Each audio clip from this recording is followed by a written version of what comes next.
श्री शिवाय नमोस्तभ्यम।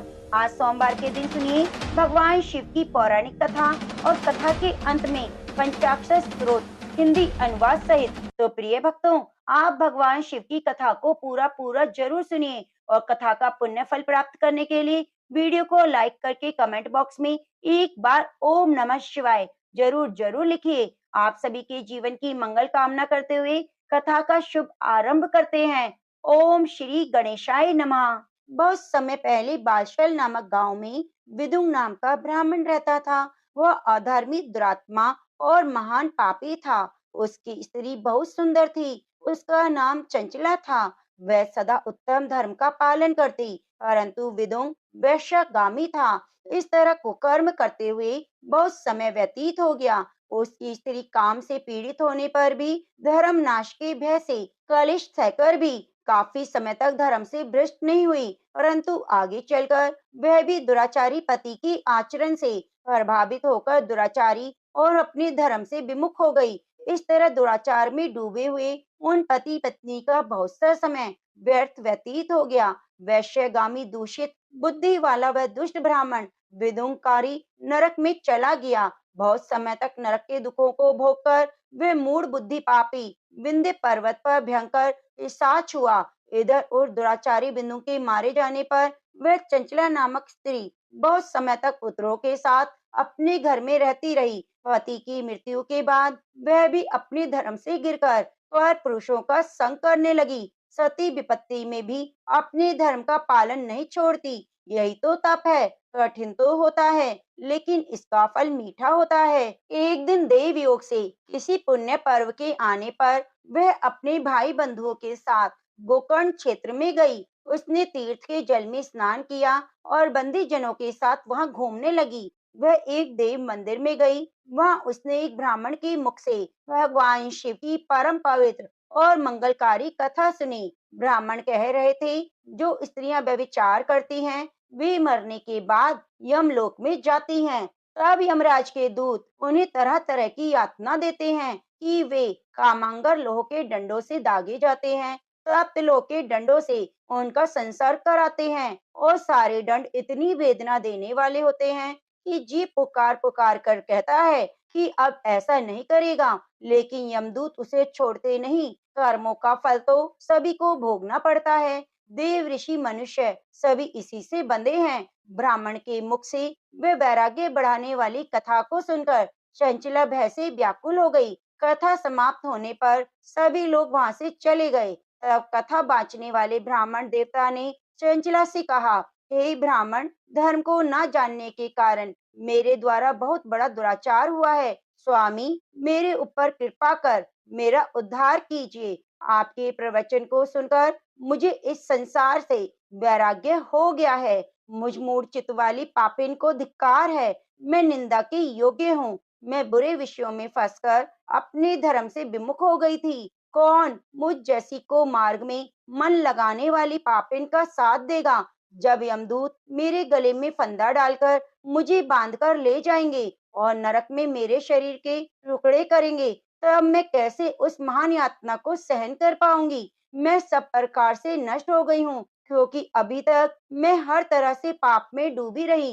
हे ब्राह्मण, आप मेरे गुरु हैं। आप ही मेरे माता पिता हैं। आपके शरण में मैं आई हूँ। मुझ अबला का अब आप उद्धार कीजिए। इस प्रकार विलाप करती हुई चंचला ब्राह्मण देवता के चरणों में गिर पड़ी। तब ब्राह्मण ने उसे कृपा पूर्वक उठाया और इस प्रकार कहा, नारी, तुम सौभाग्यशाली हो, जो भगवान शंकर की कृपा से तुम्हें वैराग्यपूर्ण ये कथा सुनी और कथा को सुनकर समय से अपनी गलती का एहसास कर लिया। तुम डरो मत और भगवान शिव की शरण में जाओ। उनकी परम कृपा से तुम्हारे सभी पाप नष्ट हो जाएंगे। मैं तुम्हें भगवान शिव की कथा सहित वह मार्ग बताऊंगा जिसके द्वारा तुम्हें सुख देने वाली उत्तम गति प्राप्त होगी। शिव कथा सुनने से तुम्हारी बुद्धि शुद्ध हो गई है और तुम्हें पश्चाताप हुआ है। मन में वैराग्य उत्पन्न हुआ है। पश्चाताप ही पाप करने वाले पापियों के लिए सबसे बड़ा प्रायश्चित है। जो मनुष्य अपने को कर्म के लिए प्रायश्चित नहीं करता, वह उत्तम गति प्राप्त नहीं करता, परंतु जिसे अपने कुकृत्य पर हार्दिक पश्चाताप होता है, वे अवश्य ही उत्तम गति का भागीदार होता है, इसमें शक नहीं। शुद्ध चित्त में ही भगवान शिव और माता पार्वती का वास होता है। वह शुद्ध आत्मा पुरुष भगवान सदाशिव के पद को प्राप्त होता है। इस कथा का श्रवण सभी मनुष्यों के लिए कल्याणकारी है, अतः इसकी आराधना और सेवा करनी चाहिए। हे ब्राह्मण पत्नी, तुम अन्य विषयों से अपने मन को हटाकर भगवान शंकर की इस परम पावन कथा को सुनो। इससे तुम्हारे चित्त की शुद्धि होगी और तुम्हें मोक्ष की प्राप्ति होगी। जो मनुष्य निर्मल हृदय से भगवान शिव के चरणों का चिंतन करता है, उसकी एक ही जन्म में मुक्ति हो जाती है। यह कहकर वह ब्राह्मण चुप हो गए। उनका हृदय करुणा से भर गया।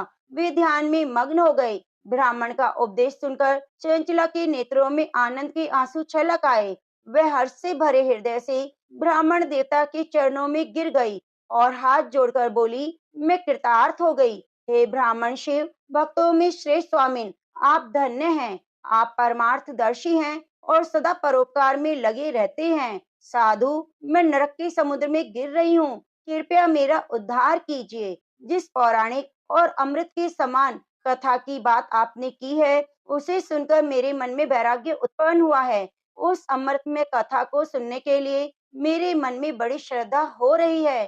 कृपया आप मुझे उसे सुनाइए। कथा सुनने की इच्छा मन में लिए हुए चंचला उस ब्राह्मण देवता की सेवा में वहीं रहने लगी। उस गोकर्ण नामक महान क्षेत्र में उस ब्राह्मण देवता के मुख से चंचला भगवान शिव की भक्ति, ज्ञान और वैराग्य बढ़ाने वाली, मुक्ति देने वाली परम उत्तम कथा सुनकर कृतार्थ हुई। उसका चित्त शुद्ध हो गया। वह अपने हृदय में शिव के सगुण रूप का चिंतन करने लगी। वह सदैव शिव सच्चिदानंद में स्वरूप का स्मरण करती थी। इसके बाद अपना समय पूर्ण होने पर चंचला ने बिना किसी कष्ट के अपना शरीर त्याग दिया। उसे लेने के लिए एक दिव्य विमान वहां पहुंचा। वह विमान शोभा साधनों से सजा था और शिवगणों से सुशोभित था। चंचला विमान से शिवपुरी पहुंची। उसके सारे पाप धुल गए। वह दिव्य रूप धारणी दिव्यांगना हो गई। वह गौरंगी देवी मस्तक पर अर्धचंद्र का मुकुट और अन्य दिव्य आभूषण पहने शिवपुरी में पहुंची। वहां उसने सनातन देवता त्रिनेत्रधारी महादेव शिव को देखा। सभी देवता उनकी सेवा में भक्ति भाव से उपस्थित थे। उनकी अंग कांति करोड़ों सूर्यों की समान प्रकाशित हो रही थी। 5 मुख और हर मुख में 3-3 नेत्र थे। मस्तक पर अर्धचंद्र आकार मुकुट शोभायमान हो रहा था। कंठ में नील चिन्ह, उनके साथ में देवी गौरी विराजमान थी, जो विद्युत पुंज के समान प्रकाशित हो रही थी। महादेव जी की कांति कपूर के समान गौर थी। उनके शरीर पर श्वेत वस्त्र थे और शरीर श्वेत भस्म से युक्त था। इस प्रकार भगवान शिव के परम उज्जवल रूप के दर्शन कर चंचला बहुत प्रसन्न हुई। उसने भगवान को बार बार प्रणाम किया और हाथ जोड़कर प्रेम, आनंद और संतोष से युक्त होकर विनीत भाव से खड़ी हो गई। उसके नेत्रों से आनंद के आंसुओं की धारा बहने लगी। भगवान शंकर और भगवती गौरी उमा ने करुणा के साथ सौम्य दृष्टि से देखकर चंचला को अपने पास बुलाया। गौरी उमा ने उसे प्रेम पूर्वक अपनी सखी बना लिया। चंचला सुख पूर्वक भगवान शिव के धाम में उमा देवी की सखी के रूप में निवास करने लगी। एक दिन चंचला आनंद में मग्न उमा देवी के पास गई और दोनों हाथ जोड़कर उनकी स्तुति करने लगी। हे गिरिजा नंदिनी स्कंद माता उमा, आप सभी मनुष्यों और देवताओं द्वारा पूजित और सभी सुखों को देने वाली हैं। आप शंभु प्रिया हैं। आप ही गुणा निर्गुणा हैं। हे सच्चिदानंद स्वरूपा, आप ही प्रकृति की पोषक हैं। हे माता, आप ही संसार की सृष्टि, पालन और संहार करने वाली हैं। इस प्रकार सद्गति प्राप्त चंचला देवी की स्तुति कर शांत हो गई। उसकी आंखों में प्रेम के आंसू उमड़ आए। तब शंकर प्रिया भक्त वत्सला उमा देवी ने बड़े प्रेम से चंचला को चुप कराते हुए कहा, सखी चंचला, मैं तुम्हारी इस स्तुति से प्रसन्न हूँ। बोलो, क्या वर मांगती हो? तब चंचला बोली, हे माँ, मेरे पति विदुम इस समय कहाँ हैं? उनकी स्थिति कैसी है? मुझे बताइए। कुछ उपाय कीजिए ताकि हम फिर से मिल सकें। हे महादेवी, मेरे पति एक क्षुद्र जाति वैश्या के प्रति आसक्त थे और पाप में डूबे रहते। गिरिजा बोली, बेटी, तुम्हारा पति विदुम पापी था, उसका अंत बड़ा भयानक हुआ। वैश्या का उपभोग करने के कारण वह मूर्ख नरक में अनेक वर्षों तक दुख भोग कर अब शेष पाप को भोगने के लिए विंध्य पर्वत पर पिशाच की योनि में रह रहा है। वह दुष्ट वही वायु पीकर रहता है और सब प्रकार के कष्ट सहता है। गौरी देवी की यह बात सुनकर चंचला अत्यंत दुखी हो गई। फिर मन को किसी तरह स्थिर कर दुखी हृदय से माँ गौरी से उसने एक बार फिर पूछा, हे महादेवी, मुझ पर कृपा कीजिए और मेरे पापी पति का अब उद्धार कीजिए। कृपया करके मुझे वह उपाय बताएं जिससे मेरे पति को उत्तम गति प्राप्त हो सके। गौरी देवी ने कहा, यदि तुम्हारा पति भगवान शिव की पुण्यमय कथा को सुने तो दुर्गति को पार करके उत्तम गति का भागी हो सकता है। अमृत के समान मधुर गौरी देवी की वचन सुनकर चंचला ने दोनों हाथ जोड़कर मस्तक झुकाकर उन्हें बारंबार प्रणाम किया और प्रार्थना की, मेरे पति को भगवान शिव की कथा सुनाने की व्यवस्था की जाए। ब्राह्मण पत्नी चंचला के बार बार प्रार्थना करने पर शिव प्रिया गौरी देवी ने भगवान शिव की महिमा का गान करने वाले गंधर्वराज तुमरू को बुलाकर कहा, तुमरू, तुम भगवान शिव में प्रीति रखते हो, तुम मेरे मन की सभी बातें जानकर मेरे कार्य को सिद्ध करते हो, तो मेरी इस सखी के साथ विंध्य पर्वत पर जाओ। वहाँ एक घोर और भयानक पिशाच रहता है। पूर्व जन्म में वह पिशाच वैश्यगामी हो गया था। वह स्नान संध्या आदि नित्य कर्म छोड़कर अब पवित्र रहने लगा। क्रोध के कारण उसकी बुद्धि भ्रष्ट हो गई थी। दुर्जनों से उसकी मित्रता और सज्जनों से द्वेष बढ़ गया था। वह अस्त्र शस्त्र से हिंसा करता, लोगों को सताता, घरों में आग लगा देता, चांडाल से दोस्ती करता। वह रोज वैश्या के पास जाता, पत्नी को त्याग कर दुष्ट लोगों से दोस्ती कर उन्हीं के संपर्क में रहता था। वह मृत्यु तक दुराचार में फंसा रहा और मृत्यु के बाद उसे पापियों के भोग स्थान यमपुरी में ले गए। वहां घोर नरकों को सहकर वह इस समय विंध्य पर्वत पर पिशाच बनकर रह रहा है और पापों का फल भोग रहा है। तुम उसके सामने परम पुण्य पापों का नाश करने वाली भगवान शिव की कथा का प्रवचन करो। इस कथा को सुनने से उसका हृदय सभी पापों से मुक्त होकर शुद्ध हो जाएगा और वह प्रेत योनि से मुक्त हो जाएगा। दुर्गति मुक्त होने पर उस विदुम नामक पिशाच को तुम विमान पर बिठाकर भगवान शिव के पास ले आना और वह प्रेत योनि से मुक्त हो जाएगा। दुर्गति मुक्त होने पर उस विदुम नामक पिशाच को तुम विमान पर बिठाकर भगवान शिव के पास ले आना। माँ उमा का आदेश पाकर गंधर्वराज तुमरू प्रसन्नता पूर्वक अपने भाग्य की सराहना करते हुए चंचला को साथ लेकर विमान से पिशाच के निवास स्थान विंध्य पर्वत पर गया। वहां पहुंचकर उसने विशाल आकृति वाले पिशाच को देखा। उसका शरीर विशाल था, थोड़ी बड़ी थी, कभी हंसता, कभी रोता, कभी उछलता। महाबली तुमरू ने कथा बांचने के लिए स्थान तलाश कर मंडप की रचना करनी शुरू की। इस बात का पता लोगों को चल गया कि एक पिशाच के उद्धार के हेतु देवी पार्वती की आज्ञा से तुमरू भगवान शिव की कथा सुनाने विंध्य पर्वत पर आया है। उस कथा को सुनने के लोभ से बहुत से देवऋषि वहां पहुंच गए। सभी को आदर पूर्वक स्थान दिया गया। पिशाच विंदु को पाशों में बांधकर आसन पर बिठाया गया। तब तुमरू ने परम उत्तम भगवान शिव की अमृतमय कथा का गान शुरू किया, जिससे सभी श्रोता कृतार्थ हो गए। परम पुण्य कथा को सुनकर पिशाच सभी पापों से मुक्त हो गया। उसने पिशाच शरीर का त्याग कर दिया। शीघ्र ही उसका रूप दिव्य हो गया और शरीर गौर वर्ण का हो गया। शरीर पर श्वेत वस्त्र और पुरुषों के आभूषण आ गए।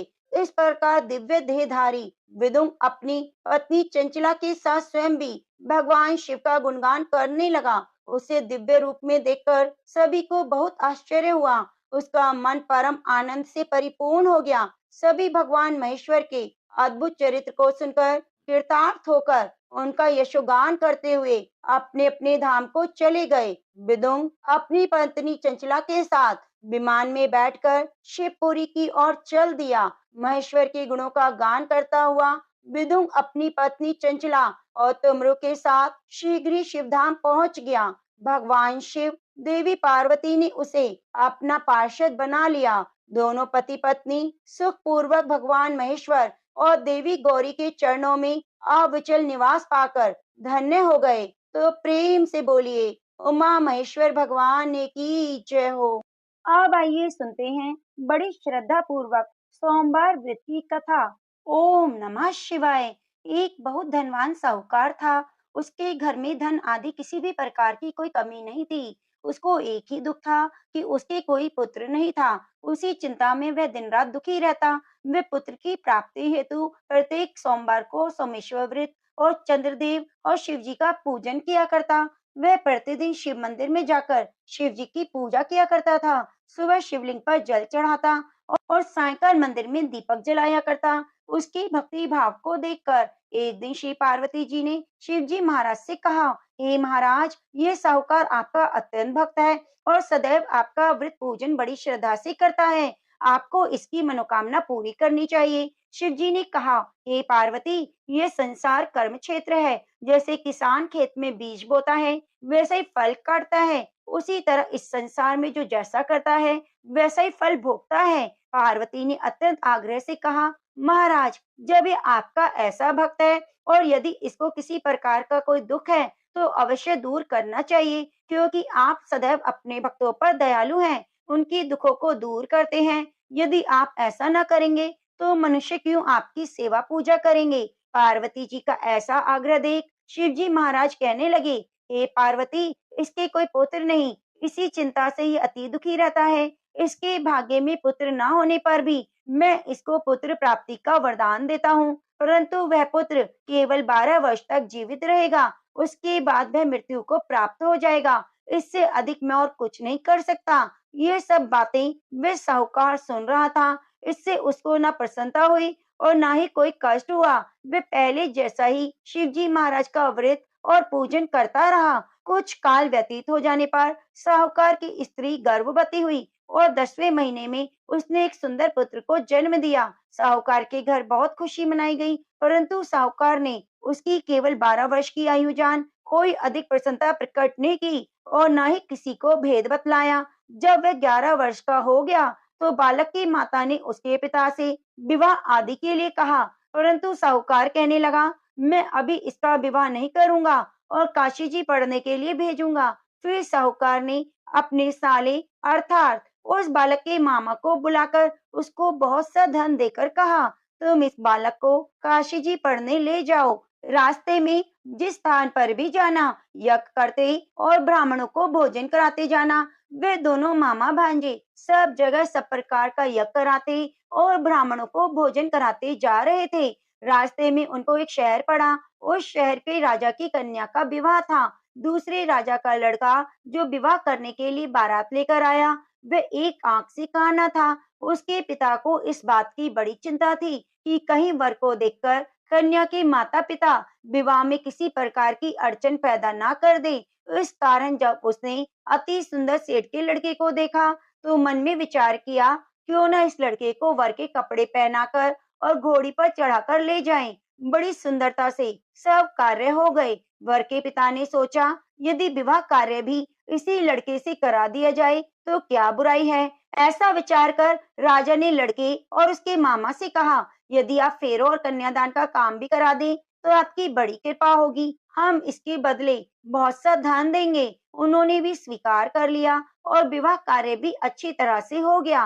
परंतु जिस समय लड़का जाने लगा तो उसने राजकुमारी की चुनरी के पल्ले पर लिख दिया, तेरा विवाह तो मेरे साथ हुआ है, परंतु जिस राजकुमार के साथ तुमको भेजेंगे वह एक आंख से काना है। मैं तो काशी जी पढ़ने जा रहा हूँ। उस राजकुमारी ने जब चुनरी पर ऐसा लिखा पाया तो राजकुमार के साथ जाने से मना कर दिया और कहा कि यह मेरा पति नहीं, मेरा विवाह इसके साथ नहीं हुआ। जिसके साथ मेरा विवाह हुआ है वह तो काशी जी पढ़ने गया है।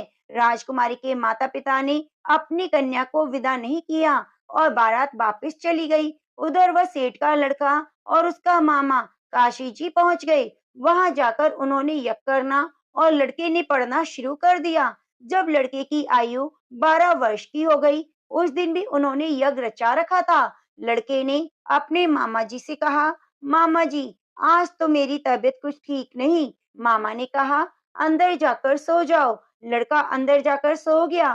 थोड़ी देर में उसके प्राण निकल गए। जब उसके मामा ने आकर देखा कि वह तो मुर्दा पड़ा है, तो उसको बड़ा दुख हुआ और सोचा, यदि मैं अभी रोना पीटना मचा दूंगा तो यज्ञ का कार्य अधूरा रह जाएगा। इसलिए उसने जल्दी से यज्ञ का कार्य समाप्त कर ब्राह्मणों के जाने के बाद रोना पीटना आरंभ कर दिया। संयोगवश उसी समय शिव पार्वती जी उधर से जा रहे थे। जब उन्होंने जोर जोर से रोने पीटने की आवाज सुनी तो पार्वती जी कहने लगी, महाराज, कोई दुखिया रो रहा है, इसके कष्टों को दूर करो। तब शिव जी बोले, इसकी आयु इतनी ही थी, सो भोग चुका।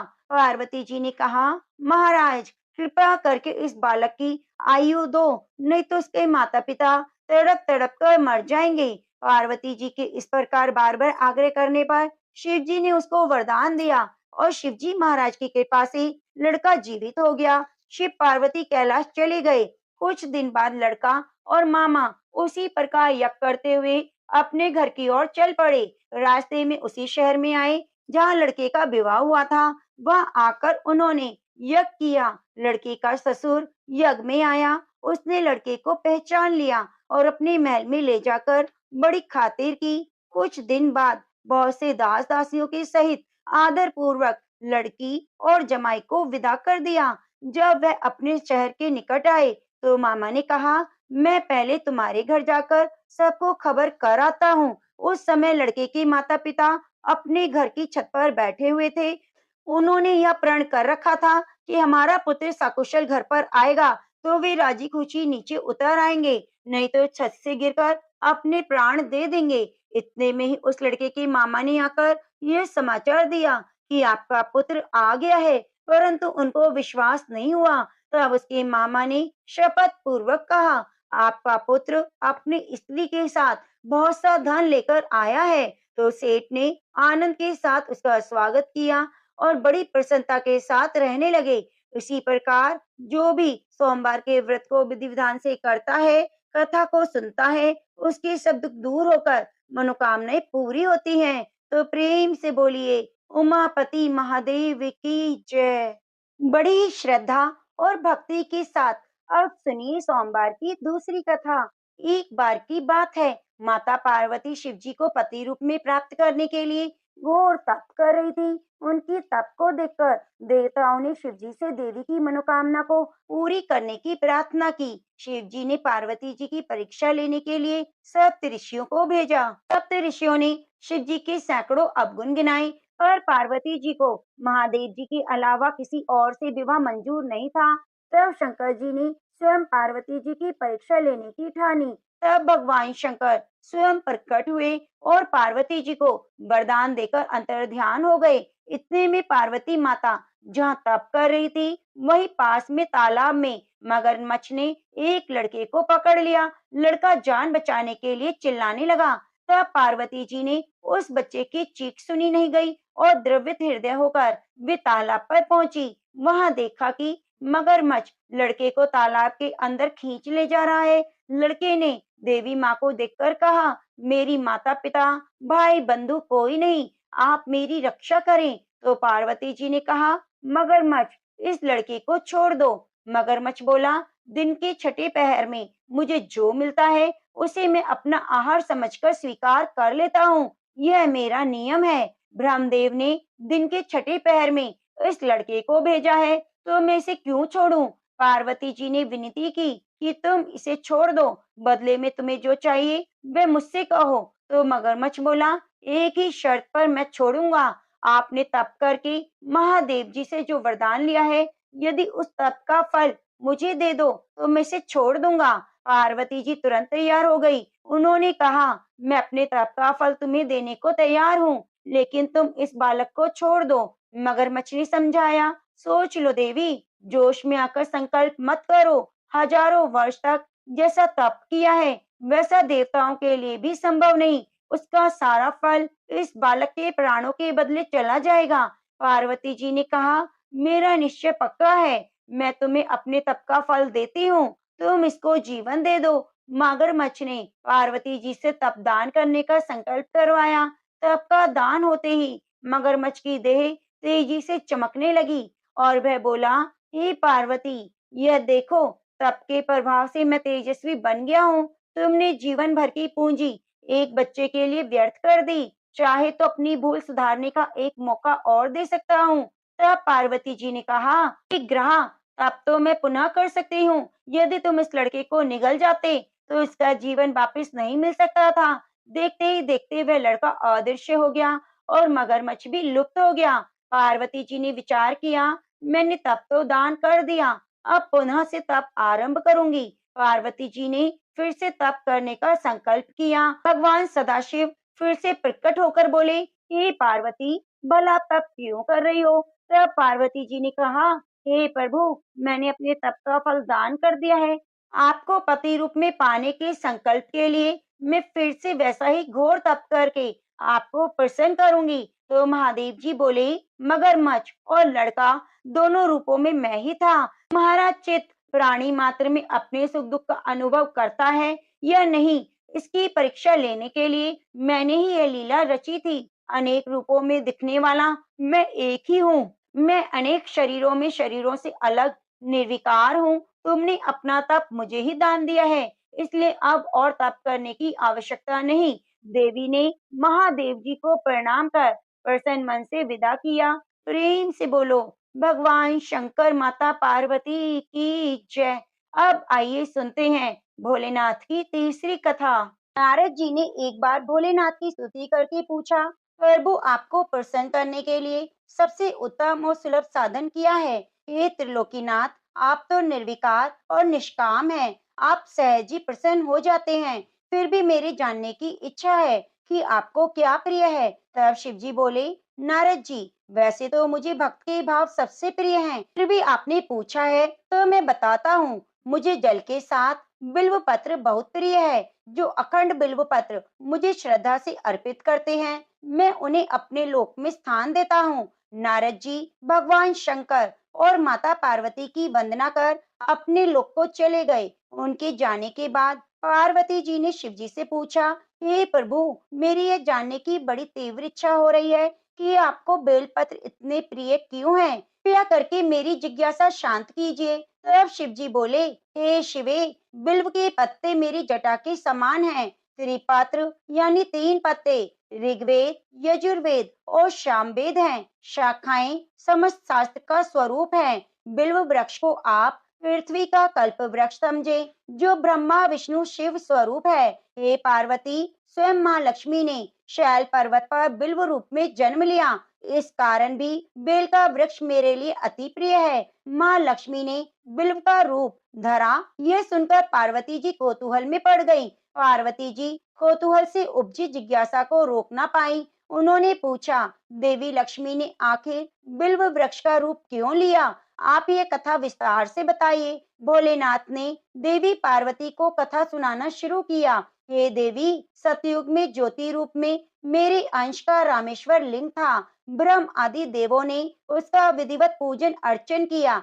इसका परिणाम यह हुआ कि मेरे अनुग्रह से वाणी देवी सबकी प्रिय हो गई। वे भगवान विष्णु को सतत प्रिय हो गई। मेरे प्रभाव से भगवान केशव के मन में बाग देवी के लिए जितनी प्रीति उपजी, वे स्वयं लक्ष्मी जी को नहीं भाई। लक्ष्मी देवी का श्री हरि के प्रति मन में कुछ दुर्भाव पैदा हो गया।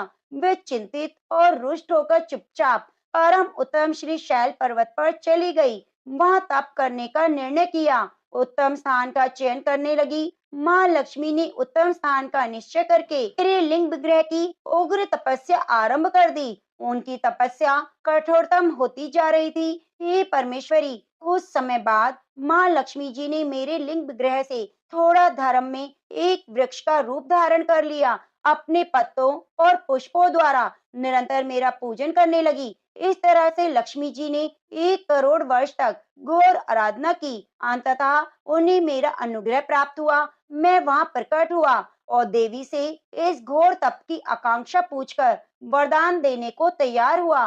महालक्ष्मी ने मांगा कि श्री हरि के हृदय में मेरे प्रभाव से बाग देवी के लिए जो स्नेह हुआ है, वे समाप्त हो जाए। शिव जी बोले, मैंने महालक्ष्मी को समझाया कि श्री हरि के हृदय में आपके अतिरिक्त किसी और के लिए प्रेम नहीं, बाग देवी के प्रति उनका प्रेम नहीं, अपितु श्रद्धा है। यह सुनकर लक्ष्मी जी प्रसन्न हुई और पुनः श्री विष्णु जी के हृदय में स्थित होकर उनके साथ विहार करने लगी। पार्वती जी, माँ लक्ष्मी के हृदय का एक बड़ा विकार दूर हुआ। इस कारण हरिप्रिया उसी वृक्ष रूप में सदा के लिए अतिशय भक्ति से भरकर यत्न पूर्वक मेरी पूजा करने लगी। हे पार्वती, इसी कारण बिल्व का वृक्ष, उसके पत्ते, फल, फूल आदि मुझे बहुत ही प्रिय हैं। मैं निर्जन स्थान में बिल्व वृक्ष का आश्रय लेकर रहता हूँ। बिल्व वृक्ष को सदा तीर्थ मानो, सभी देवों में देव मानो, इसमें तनिक भी संदेह नहीं। बिल्व पत्र, बिल्व फूल, बिल्व वृक्ष, बिल्व काष्ठ के चंदन से जो मेरा पूजन करता है, वह भक्त मुझे बहुत ही प्रिय है। बिल्व वृक्ष को शिव के समान ही समझो, वह मेरा शरीर है। जो बिल्व पर चंदन से मेरा नाम अंकित करके मुझे अर्पण करता है, मैं उसे सभी पापों से मुक्त करके अपने लोक में स्थान देता हूँ। हे देवी, उस व्यक्ति को स्वयं लक्ष्मी जी भी नमस्कार करती हैं, जो बिल्व से मेरा पूजन करता है। जो बिल्व मूल में प्राण छोड़ता है, उसको रुद्र देह प्राप्त होती है और ऐसे मनुष्य पर माँ लक्ष्मी की कृपा सदा बनी रहती है और साथ साथ भगवान नारायण की भी कृपा प्राप्त होती है। तो प्रेम से बोलो, लक्ष्मी नारायण भगवान की जय हो। अब आइए सुनते हैं गणेश भगवान की कथा। एक साहूकार था, उसके घर रोज एक ब्राह्मणी रोटी लेने के लिए आती थी। घर के अंदर घुसते ही पोल के ऊपर गजानन का मंदिर था। वह गणेश जी को रोटी का एक कोर हमेशा भोग लगाती। बहुत दिन हो गए, गणेश जी महाराज ने कहा कि ये हमेशा मुझे भोजन कराती है, मुझे कोई ना कोई उपहार जरूर देना चाहिए। गणेश जी एक दिन उसकी थाली में हीरे मोती भर देते हैं। ब्राह्मणी तो थाली लेकर अपने घर आ गई। साहूकार से रोटी लेने के लिए आना बंद हो गई। साहूकारनी ने उसे बुलावा भेजा कि बाई जी रोटी लेने क्यों नहीं आती। तो ब्राह्मणी ने कहा, मुझ पर तो गणेश जी प्रसन्न हो गए हैं, बहुत वर्ष तक रोटी लेने आ गई, लेकिन अब नहीं आऊंगी। साहूकारनी मन में बहुत नाराज हुई और गणेश जी से कहा, आप ब्राह्मणी के ऊपर प्रसन्न हुए, परंतु मुझ पर नहीं हुए। तब गणेश जी की मूर्ति हटाकर बाहर फेंक दी। इधर सेठ जी की दुकान में धंधा पानी बंद हो गया। एक दिन सेठ जी की नजर पोल के मंदिर पर गई तो सेठानी से पूछा, गणेश जी कहाँ गए? साहूकारनी कहने लगी, ऐसे गणेश का क्या करें जो ब्राह्मणी पर तो प्रसन्न हुए लेकिन हमारे ऊपर नहीं, इस कारण मैंने गणेश जी को हटाकर फेंक दिया। तब सेठ जी ने कहा, ये तुमने क्या किया? मेरा तो व्यापार धंधा चलना बंद हो गया। गणेश जी तुमने कहाँ फेंके? जल्दी बताओ, मैं उन्हें वापस लेकर आता हूँ। साहूकार जी वापस से गणेश को लेने के लिए गए तो गणेश जी इतने भारी हो गए कि वे उठे ही नहीं। साहूकार ने कहा, मुझसे गलती हो गई, आप मेरे घर पधारिए। गणेश जी तो गणेश जी हैं, वे और भारी हो गए और कहा, मैं तो नहीं चलूंगा, पहले साहूकारनी को बुलाओ, मुझसे माफी मांगे तो मैं चलूंगा। और कहा कि मुझे हमेशा सवा सेर का चूरमा भोग लगाए तो मैं चलूंगा। साहूकार साहूकारनी को लेने के लिए गए। साहूकार साहूकारनी को लेकर आए और माफी मंगवाई, सवा सेर का चूरमा चढ़ाने की हामी भरी। तब साहूकार और साहूकारनी ने गणेश जी को वापस घर लाकर हॉल में बैठा दिया। ऐसा करने से साहूकार का व्यापार फिर से चलने लगा। गणेश जी महाराज जैसे अपने साहूकार साहूकारनी पर प्रसन्न हुए, वैसे सभी पर होना। प्रेम से बोलिए, गणेश भगवान की जय। अब आइए सुनते हैं लपसी तपसी की कथा। कहते हैं कि लपसी तपसी की कथा हमें हर कथा कहानी में जरूर सुननी चाहिए। एक लपसी था, एक तपसी था।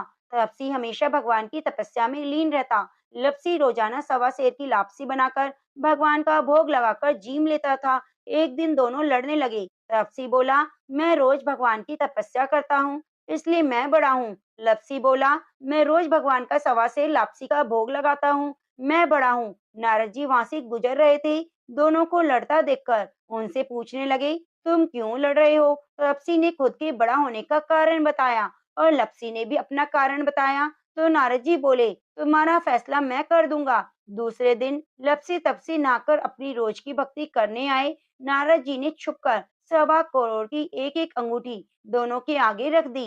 तपसी की नजर जब अंगूठी पर पड़ी तो उसने चुपचाप अंगूठी उठाकर अपने नीचे दबा ली। लप्सी की नजर अंगूठी पर पड़ी लेकिन उसने ध्यान नहीं दिया। भगवान को भोग लगाकर लापसी खाने बैठ गया। नारद जी सामने आए तो दोनों ने पूछा कि बताओ कौन बड़ा। तो नारद जी ने तपसी से खड़ा होने को कहा तो वह खड़ा हुआ तो उसके नीचे दबी हुई अंगूठी दिखाई दी। नारद जी ने तपसी से कहा, तपस्या करने के बाद भी तुमने चोरी करने की आदत नहीं गई, इसलिए लपसी बढ़ा और तुम्हें तुम्हारी तपस्या का कोई फल नहीं मिलेगा। तपसी शर्मिंदा होकर माफी मांगने लगा। उसने नारद जी से पूछा, मुझे मेरी तपस्या का फल कैसे मिलेगा? नारद जी ने कहा, यदि कोई गाय कुत्ते की रोटी नहीं बनाएगा तो उसका फल तुझे मिलेगा। यदि कोई ब्राह्मण को भोजन कराकर दक्षिणा नहीं देगा तो उसका फल तुझे मिलेगा। यदि कोई साड़ी के साथ ब्लाउज नहीं देगा तो उसका फल तुझे मिलेगा। यदि कोई दिए से दिया जलाएगा तो उसका फल तुझे मिलेगा। यदि कोई सारी कहानी कहकर तुम्हारी कहानी नहीं सुनेगा तो उस कथा कहानी का फल तुम्हें मिलेगा। दिन से हर वृत्त कथा कहानी के साथ लपसी तपसी की कहानी भी सुनी जाने लगी। आज सोमवार के दिन पंचाक्षर मंत्र के द्वारा जो हम आपको हिंदी अनुवाद में सुनाने जा रहे हैं। ओम नमः शिवाय। वे जिनके पास सांपों का राजा उनकी माला के रूप में है और जिनकी 3 आंखें हैं, जिनके शरीर पर पवित्र राख मली हुई है और जो महान प्रभु हैं, वे जो शाश्वत हैं, जो पूर्ण पवित्र हैं और चारों दिशाओं को अपने वस्त्रों के रूप में धारण करते हैं, उन शिव को नमस्कार है जिन्हें शब्दांश न द्वारा दर्शाया गया है। वे जिनकी पूजा मंदाकिनी नदी के जल से होती है और चंदन का लेप लगाया जाता है। वे जो नदी और भूत पिशाचों के स्वामी हैं, महान भगवान। वे जो मंदार और अन्य फूलों के साथ पूजे जाते हैं, उन शिव को प्रणाम जिन्हें शब्दांश माँ द्वारा दर्शाया गया है। वे जो शुभ हैं और जो नए उगते सूरज की तरह हैं, जिनसे गौरी का चेहरा खिल उठता है। वे जो दक्ष के यज्ञ के संहारक हैं, वे जिनका नीलकंठ है और जिनके प्रतीक के रूप में बैल है, उन शिव को नमस्कार जिन्हें शब्दांश शी द्वारा दर्शाया गया है। वे जो श्रेष्ठ और सबसे सम्मानित संतों वशिष्ठ, अगस्त्य, गौतम और सभी देवताओं द्वारा पूजित हैं और ब्रह्मांड का मुकुट हैं। वे जिनकी चंद्रमा, सूर्य और अग्नि 3 आंखें हैं, उन शिव को नमस्कार जिन्हें शब्दांश वा द्वारा दर्शाया गया है। वे जो यज्ञ का अवतार हैं, जिनकी जटाएं हैं, जिनके हाथ में त्रिशूल है और जो शाश्वत है। वे जो दिव्य हैं, जो चमकीला है और चारों दिशाएं जिनके वस्त्र हैं, उन शिव को नमस्कार जिन्हें शब्दांश य द्वारा दर्शाया गया है। जो शिव के समीप इस पंचाक्षर मंत्र का पाठ करते हैं, वे शिव के निवास को प्राप्त करेंगे और आनंद लेंगे। ओम नमः शिवाय।